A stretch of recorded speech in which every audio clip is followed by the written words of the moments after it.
Hey, how's it going? It's always so good to see you guys again. Every time we come together like this, it feels like we're back in the garden, sharing a little peace, a little learning, and a whole lot of love for orchids. In today's video, we're going to create a brand new type of homemade fertilizer, something gentle, organic, and easy to prepare with things you probably already have at home. This mix is going to help strengthen your orchids, encourage healthy roots, and even bring out deeper colors in their leaves and blooms. Now, what I have here are a few orchids I just brought in from my garden. Some of them look perfectly fine at first glance, but if you take a closer look, you'll notice a few small signs that they could use some extra care. Maybe a leaf or two has started yellowing, or the roots look a little dull and tired. These are common things that happen to every orchid owner sooner or later. So today, we're going to take a step beyond just trimming and removing the dying leaves. We'll go over how to clean them up properly, check their health, and most importantly, feed them with a special nutrient solution that can help bring them back to their best shape. It's all about giving your orchids that extra bit of attention they truly deserve. Even though watering, cleaning, and trimming are the basics of orchid care, a little homemade fertilizer can make a world of difference. It's not just about growth. It's about keeping the plant balanced, giving it energy to bloom longer, and helping it recover faster from stress or repotting. So grab your tools, get your containers ready, and make yourself comfortable, because by the end of this video, you'll have everything you need to make your orchids thrive. Let's get started.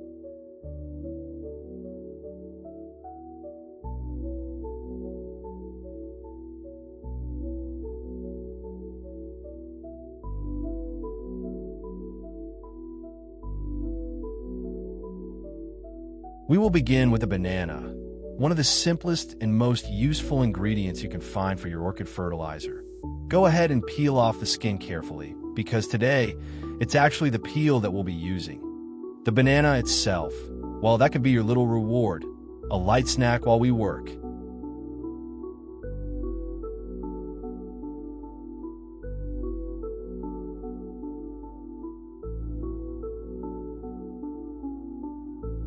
Now, once you got the peel separated, we're going to cut it into smaller pieces. This helps it break down faster when we prepare our fertilizer later on. Try slicing it into thin strips or small squares. Nothing too big, just enough so that it can release all those nutrients easily. Banana peels are packed with potassium and magnesium, both of which are fantastic for promoting strong root growth and vibrant blooms. So take your time with this step. Make sure the pieces are evenly sized, and when you're done, we'll move on to the next ingredient that's going to complement this perfectly. Now let's take all of those banana pieces and place them into a clean container. Make sure your container is big enough to hold both the peels and a fair amount of water. We want to give everything enough room to mix properly. Once that's done, go ahead and fill it up with clean water until the banana pieces are fully submerged. Now give it a good stir. Make sure every piece gets a nice soak. What we're doing here is starting the process of releasing all the natural nutrients locked inside the banana peel. The water will slowly absorb those minerals, turning into a mild, nutrient-rich solution that orchids absolutely love. We're going to move on to our next ingredient, coffee grounds. This one's a real powerhouse for orchids because it adds nitrogen, a key nutrient that helps boost leafy growth and overall plant strength. So grab yourself a clean container and add in about 1 teaspoon of coffee grounds. That's just the right amount. Not too strong, not too weak.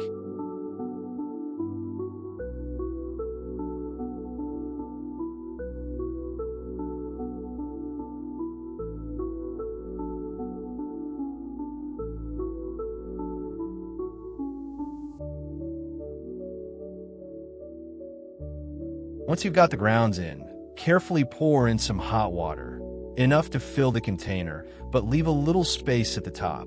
The heat will help draw out all those nutrients from the coffee grounds, creating a warm, rich mixture that your orchids are going to love.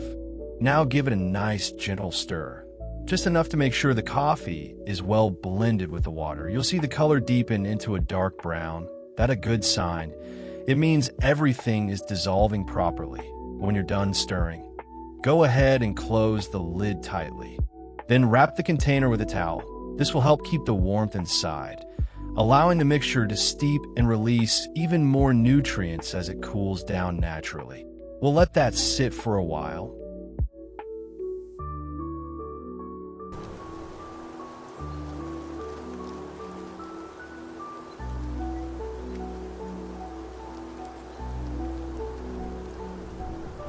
After about 30 minutes, our coffee mixture should be nicely steeped and cooled down to a warm temperature. Now grab yourself a fine strainer or a mesh filter and begin pouring the mixture slowly through it. This will help separate all the small coffee particles and any compound that couldn't fully break down. Take your time with this part. Let the liquid drip through naturally instead of forcing it. That way you'll get a clean, clear extract without any residue. The smoother the solution, the better it'll blend when we mix it with our other ingredients later on. Once everything has been strained, you should be left with a dark, aromatic coffee liquid. That's all the good stuff your orchid roots will love: light, nutrient-rich, and completely natural. Next, we're going to take a clean tissue or a small, soft cloth, something smooth enough that it won't scratch the leaves or leave any marks. Dip it carefully into the solution we've just prepared, making sure it's nicely soaked but not dripping wet. You want the cloth to hold enough moisture to glide gently across the leaf surface. Now, start by wiping the top of each leaf, moving slowly from the base outward, following the natural curve of the leaf as you go. Apply light pressure, just enough to lift away any dust or residue that may have built up over time. Once the top surface is clean, don't forget to gently wipe the underside as well. That's often where pests like mites or mealybugs love to hide. Taking a few extra moments here helps keep your orchid healthy and pest-free. As you clean, you might notice how the dull, faded look of the leaves begins to change. The natural shine starts to return, and the green color looks deeper and fresher than before. This isn't just for beauty. Clean leaves help your orchid breathe better and absorb more light for photosynthesis. Every gentle wipe you make is helping the plant create new energy for future growth. Take your time with each orchid. Don't rush through it. Think of it as a quiet, relaxing moment between you and your plants. Each one has its own character, its own rhythm. Some may have wider leaves that need a bit more care, while others might have thinner, more delicate ones that require a softer touch. When you're done with the first orchid, move on to the next one and repeat the same process. Make sure to refresh your cloth in the solution every so often so that each plant gets a clean, nourishing wipe. By the time you're finished, all your orchids should have glossy, healthy-looking leaves that reflect the light beautifully. It's such a small routine, but it makes a world of difference in how your orchids grow and thrive. While we're doing this, did you know there's actually a fascinating bit of history behind orchids? Back in 1862, Charles Darwin published one of his lesser-known but incredibly important books called Fertilization of Orchids. This book didn't just talk about flowers. It helped shape the scientific world's understanding of how plants evolve and adapt through natural selection. Darwin was absolutely fascinated by orchids. He saw them as tiny puzzles created by nature, each one designed in its own unique way to attract just the right pollinator. Some orchids developed long, deep nectar spurs that only a few insects could reach. Others shaped their petals to mimic the bodies of female insects, tricking the males into visiting them for pollination. Every single detail had a purpose, and Darwin spent years carefully observing how all these little mechanisms worked. There's even a famous story about one particular orchid, Angraecum sesquipedale, found in Madagascar. It had such a long nectar spur that Darwin predicted there must be an insect with a tongue long enough to reach it. At the time, people thought he was crazy, but decades later, scientists discovered exactly that: a moth with a tongue long enough to match Darwin's prediction perfectly. It was living proof of evolution and co-adaptation at work. After his book was published, orchids suddenly became more than just beautiful plants. They became living examples of nature's creativity, sparking curiosity among scientists, gardeners, and collectors all over the world. People began to see orchids as symbols of evolution, adaptation, and delicate balance. Not just decoration, but life's complexity in bloom. And here we are today, more than 160 years later, still caring for them, studying them, and learning new things about them every day. Every time we wipe their leaves or water their roots, we're continuing that same tradition of observation and care that started with Darwin himself.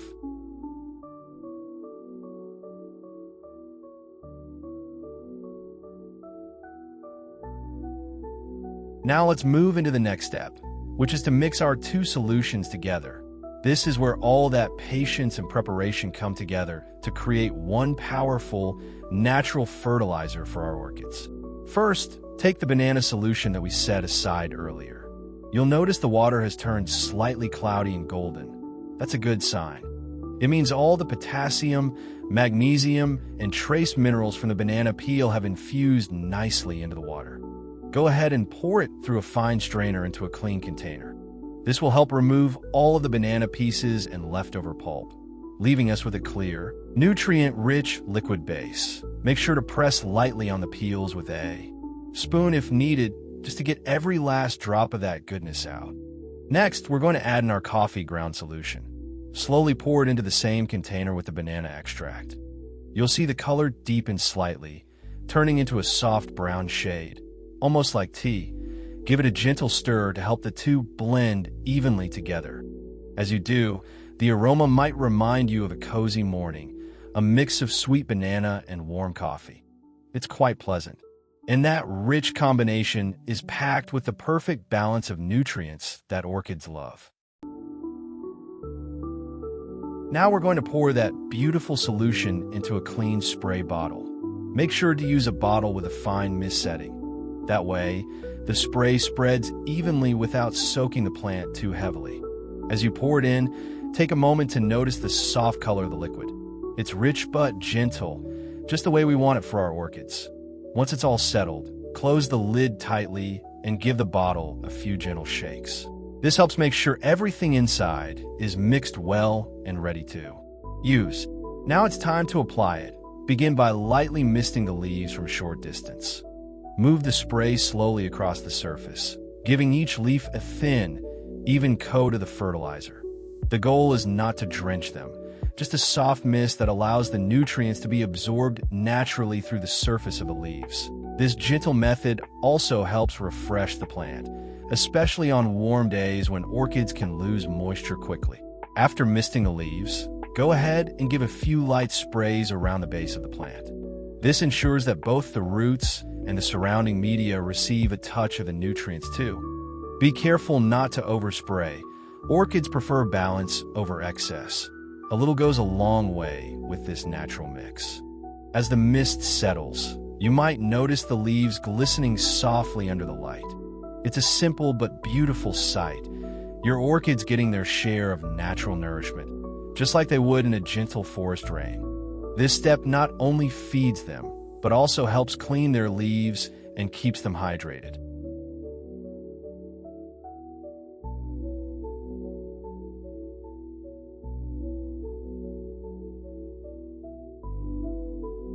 While we're doing this, let me share with you another fascinating fact about orchids. Did you know that back in ancient Greece, orchids weren't just admired for their beauty, but were also deeply tied to their beliefs about fertility and life itself? The ancient Greeks looked at orchids and saw symbols of vitality, strength, and the balance of nature. They even believed that orchids had the power to influence the gender of unborn children. If the father ate large, thick orchid tubers, they believed it would lead to the birth of a boy. But if the mother ate smaller, more delicate tubers, a girl would be born instead. It's a curious old belief, but it shows just how much meaning and mystery people saw in these plants. And what's even more interesting is that orchids were often used in old Greek remedies and rituals. They were thought to have healing energy and were even used as offerings to the gods of nature and fertility. Imagine that, a flower we grow in our homes today, once used in ceremonies thousands of years ago. It really gives you a sense of how deep the human connection with orchids goes. Over time, orchids traveled across continents, inspiring not just myths, but also scientific curiosity. from being sacred in ancient temples to becoming the center of Charles Darwin's studies in the 1800s. These flowers have always fascinated people for both their beauty and complexity. So as you mist the leaves gently with our homemade solution, think about that. You're not just nurturing a plant. You're continuing a story that's been unfolding for centuries, passed down through generations of orchid lovers, gardeners, and even philosophers. Every time we care for one, we're keeping that history alive in our own little way.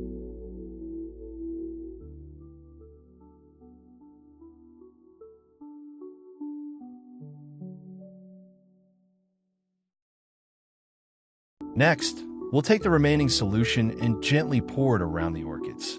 Make sure to pour slowly and evenly, letting the liquid soak through the potting medium rather than flooding it all at once. This allows the roots to absorb the nutrients steadily, giving the plant a better chance to take in everything it needs.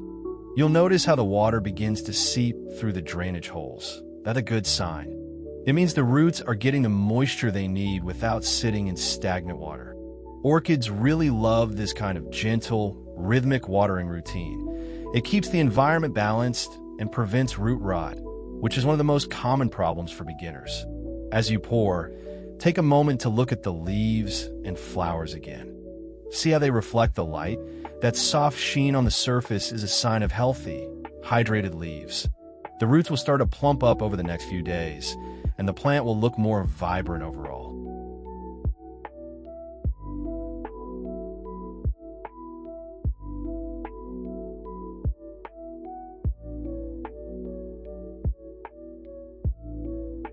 One final piece of fact I'd like to share with you while we're doing this is something that takes us all the way back to the time of the Aztec civilization. Did you know that the Aztecs were among the first to truly appreciate orchids, not just for their beauty, but for their incredible usefulness? They often used orchids, particularly the vanilla orchid, as part of their medicine and rituals. In fact, vanilla, the same one we use in desserts today, actually comes from an orchid, species first cultivated by the Aztecs. They believed orchids had powerful healing and energizing properties. The Aztec warriors would drink a special mixture made from orchids and cacao, a chocolate and orchid elixir, which they believed would give them strength, stamina, and vitality before battle. Imagine that, the world's first energy drink made from orchids. It wasn't just a simple beverage. It was considered sacred, reserved for nobles and warriors, and thought to connect the drinker to spiritual power. What's fascinating is that even though centuries have passed, that same species of orchid, the vanilla orchid, remains one of the most valuable and cherished plants in the world. Every drop of vanilla extract, every fragrant pod, still traces its roots back to that ancient Aztec tradition.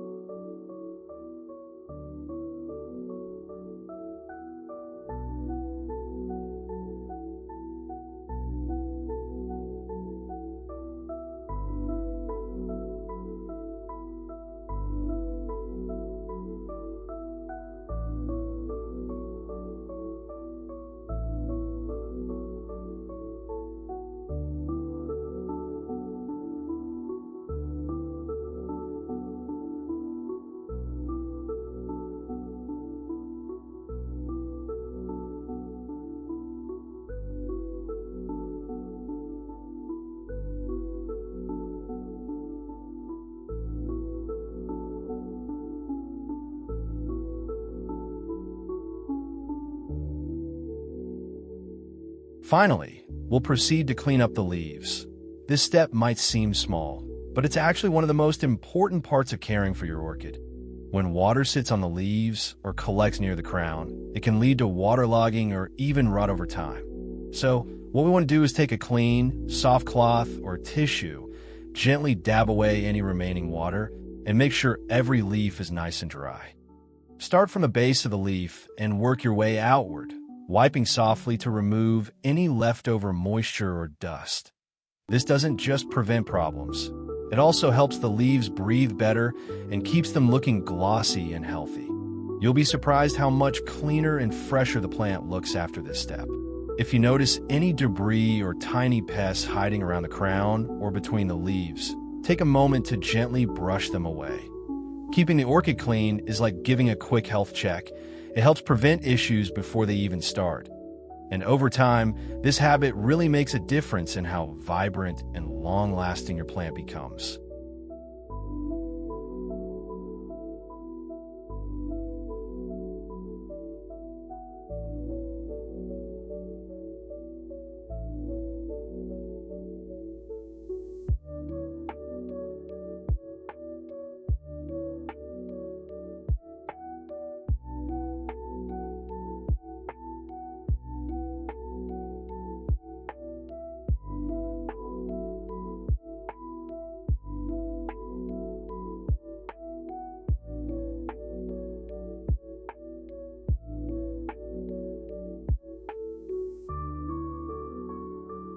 And there you have it, another successful day caring for our beautiful orchids. We started from making our very own natural fertilizer right at home, to cleaning, watering, and even learning a few fascinating stories about how orchids have been admired throughout history, from the ancient Greeks to the mighty Aztecs. It's amazing to think that such a delicate plant carries so much history and meaning within it. If you enjoyed this video, don't forget to give it a like, subscribe to the channel, and tap that notification bell so you won't miss any of my future uploads. I'd love to hear from you too. Share in the comments how your orchids are doing, or if you've tried this homemade fertilizer yourself. Thank you so much for watching, and as always, keep growing, keep learning, and I'll see you in the next video. Until then, happy gardening everyone!